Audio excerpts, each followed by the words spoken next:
Hi everyone, welcome to my channel where I discuss all things human design. On today's episode, I'm going to be walking you through the Solar Plexus Energy Center and all of the gates found within it. For the purpose of this episode, I highly recommend that you have your chart in front of you, and if you don't have it already or you are unsure what human design is, I've linked several resources in the description box below where you can learn more about human design for free. Lastly, don't forget to hit that subscribe button as I put out 2 new videos each week, and for the next coming weeks, I will be putting out 1 video each week covering a new energy center found within the human design chart. In human design, there are 9 energy centers, and I have so far covered the root, and today we will be looking at the solar plexus. What's very interesting about the solar plexus is that about half of us have what's called an undefined solar plexus, and the other half have what's called a defined solar plexus. If you're old around here or you've been watching some of my videos, I talk a lot about the solar plexus because the solar plexus governs our emotions. And those that have a defined solar plexus may find that they have a really set way of emotions. When it comes to emotions, they really know how they feel, or they really can tap into their mood. In this video, I won't be covering the different emotional waves. I will be covering that in another video, so stay tuned if you're interested in learning more about the channels and the emotional waves. But for the purpose of this video, just to understand or grasp it, this idea of a defined versus undefined solar plexus, the defined solar plexus generally has their own emotions, and it really is their authority. Their authority, if your solar plexus is defined, your inner authority when it comes to decision making is based on your emotions and your mood at that moment. For example, if you have a defined solar plexus and you're in a bad mood and you have to make an important decision, I would usually recommend that you wait a little bit or wait a couple of days before making that decision, because your mood might change depending on the emotional waves defined in your human design chart. If you have an undefined solar plexus, you may feel as though you're very empathetic and that you really take on the emotions of others. Even though you might be considered non-emotional or undefined when it comes to your solar plexus, you might feel like you're very emotional. An example I often use, and I believe I used in a previous video, is if you're on a bus and you see someone upset or crying, if you have a defined solar plexus, you might recognize that that person is upset, but you carry on with your day. Versus if you have an undefined solar plexus, you might see that same person upset on the bus, and then the rest of the day you might also feel a little bit down and just feeling not necessarily like yourself. This is why it's so important to have this awareness of where your emotions are, both if you have a defined solar plexus or an undefined solar plexus. Having a defined solar plexus, it's important to understand how your emotions are affecting those around you and notice if anybody might be magnifying those emotions. And if you have an undefined solar plexus, really having the awareness of what are the emotions that are your own versus what are the emotions that you might be taking on that are not necessarily your own. Personally, I have what's called a wide open solar plexus, which means that I have absolutely no gates attached to my solar plexus, and it is very apparent when I am taking on the emotions of others.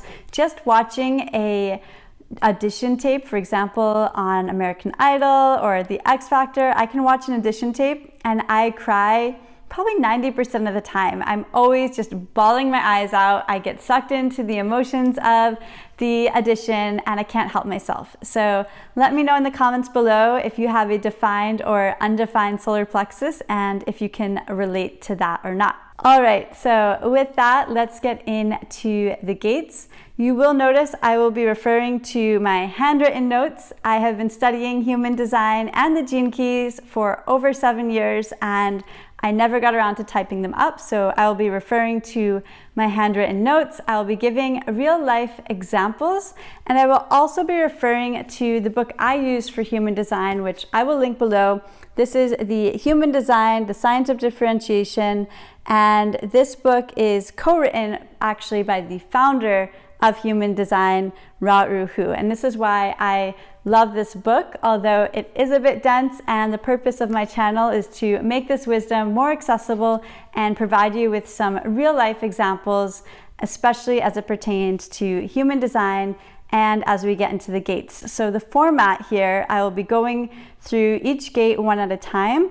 I'll be giving you the definition or the title of the gate based on the book and the work, and then I'll be giving you my own sort of example, real life example of what that gate looks like. We're going to start basically from the top of the energy center at gate 36. We'll move our way down from gate 36, and there are 7 gates here, and I've linked below timestamps for each gate, so feel free to skip ahead if you're just interested in one particular gate. Gate 36 is, in human design terms, the gate of crisis and the fear of inadequacy. I don't like to think of human design in terms of negative and positive, and sometimes I think that when we think about fear, there's a negative connotation. However, in the gene keys, if any of you are into the gene keys, let me know in the comments below.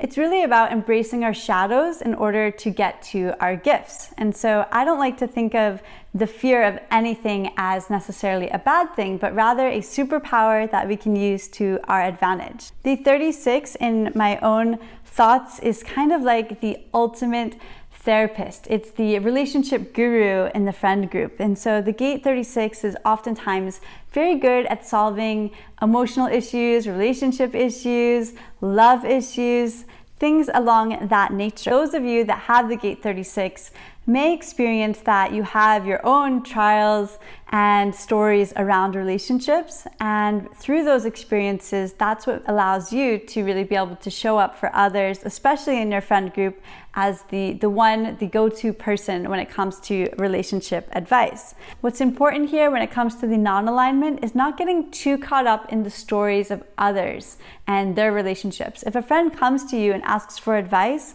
you are not responsible for then taking on that energy and feeling like you are also in that emotional story that is not necessarily your own. This is especially important if your solar plexus is undefined, where you might be magnifying whatever that anxious energy is of someone coming to you for that advice. So that is gate 36. We'll next be moving on to gate 22.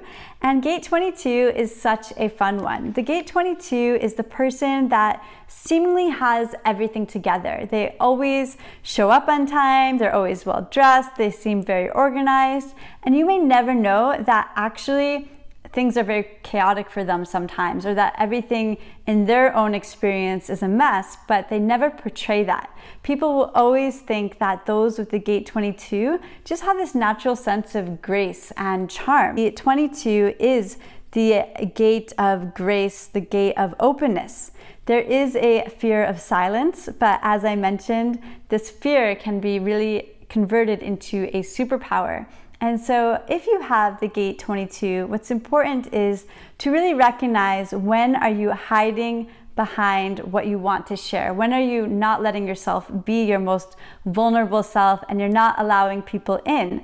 No one can know how chaotic your life is or how they can help you if you're always putting up walls and acting as if everything is fine. So that is the gate 22, and it's a really fun one. There are a lot of people in my life that have this one, and it's so interesting to learn about that and then dive deeper into their design. The next gate I'm going to take a peek at is the gate 37. And the gate 37 is such an interesting one because it's really about working with others, collaborating with others, starting community. And society has taught us that we're supposed to be competitive and that we're supposed to work against others, while the 37 contradicts this. It really encourages us to actually work with one another, to collaborate, to create community. Some examples of community might be, let's say you're traveling and there's a certain kind of yoga practice that you enjoy and you can't find a yoga center that has that kind of practice. If you have the gate 37, you might naturally start a community around that yoga practice. Or maybe you want to learn more about human design and you want to start a group around studying human design. So you put it out there, you create a Facebook group, and all of a sudden you have a community that's focused on human design and studying human design. When we work with each other, that's where the success comes through.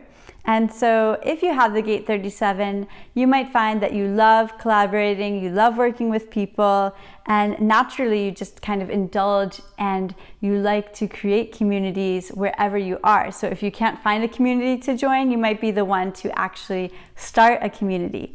In the human design terms, this is the gate of friendship, and the fear is of tradition. The fear almost being that fear of going into the societal conditioning of not collaborating, not being around people, trying to be more individualistic and independent, when that's actually the opposite of what you might want. We're now coming to gate 6, and gate 6 is a really interesting one because it's both the fear as well as the attunement to intimacy. And when I say fear of intimacy, what I mean is you might feel, if you have the gate 6, that nobody seems to understand you, that you're different, and that because you're different, you might feel like you're not lovable, or you're meant to be alone, or you just can't seem to fit in. And so you might feel that you have this difference in you that is not compatible with others, or that is not seen by others. However, at the same time, you also have this attunement to intimacy that makes people really feel very comfortable around you. If you have the gate 6, you might notice that you're easily able to facilitate closeness amongst others and bring people together. And if someone's crying, it's like you naturally know when to put your hand on their shoulder. That's that natural attunement to intimacy that you might have with the gate 6. The gate 6 also loves community, so it's very similar to the gate 37. In human design terms, the gate 6 is the gate of friction, and it mentions as well that fear of intimacy. However, the more we dive into the blocks or the insecurities we have around intimacy and we start to really unravel those, the more we can embrace our shadow and get into that attunement for intimacy. This is not necessarily a romantic intimacy that I'm talking about. It's more at a different level. It's more about the attunement and the awareness of intimacy rather than romantic intimacy, if that makes sense. As we move on, we get to gate 49. Gate 49 is this gate, sort of, I call it the altruist. And the 49 naturally has this ability to instill values in others and to help others see what's working and what's not.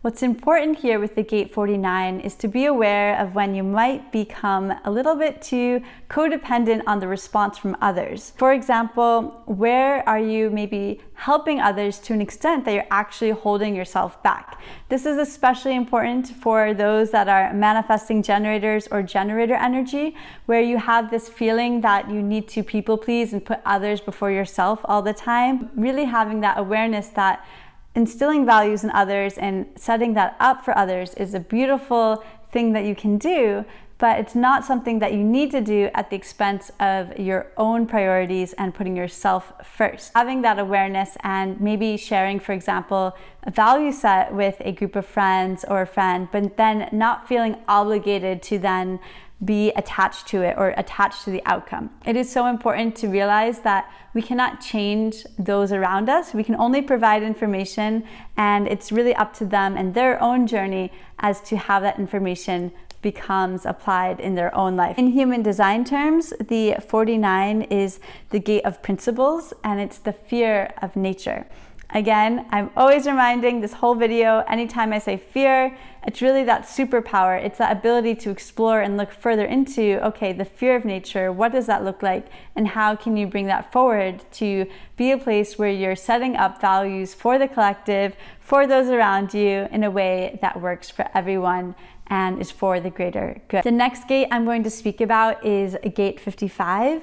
And gate 55 in the gene keys, which would be known as gene key 55, is actually the longest gene key. If you have the Gene Keys book, which I will link below, it is about 20 pages long, and I highly recommend reading it because it is fascinating. It really, I feel, portrays what's happening in our real life experience right now. The gate 55 is all about reminding us that even when life is crazy and we're not sure where it's going, to embrace these obstacles and to come back to ourselves and realize that there is something much bigger than what we can understand as just one single human being.